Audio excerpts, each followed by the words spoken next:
কাজের মাধ্যমে নিজেদের প্রমাণ করবে বিসিবি, বলেছেন বিসিবির নবনির্বাচিত পরিচালক ও ফাইন্যান্স কমিটির চেয়ারম্যান ইসরাফিল খসরু। বুধবার বিকেলে জেলা স্টেডিয়াম চত্বরে চট্টগ্রাম ক্রীড়া সংযোগ পরিষদ আয়োজিত সংবর্ধনা অনুষ্ঠানে এই কথা বলেন তিনি। এ সময় চট্টগ্রামের ক্রীড়া অবকাঠামো উন্নয়ন ও খেলাধুলার প্রসারে একযোগে কাজ করার প্রত্যয় ব্যক্ত করেন।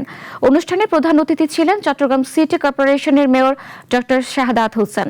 ক্রীড়া সংগঠক পরিষদের আহ্বায়ক হাজী মোহাম্মদ সালাউদ্দিনের সভাপতিত্বে এবং সদস্য সচিব এইচ.এম. রাশেদ খানের সংশ্লিষ্টরা এ সময় উপস্থিত ছিলেন।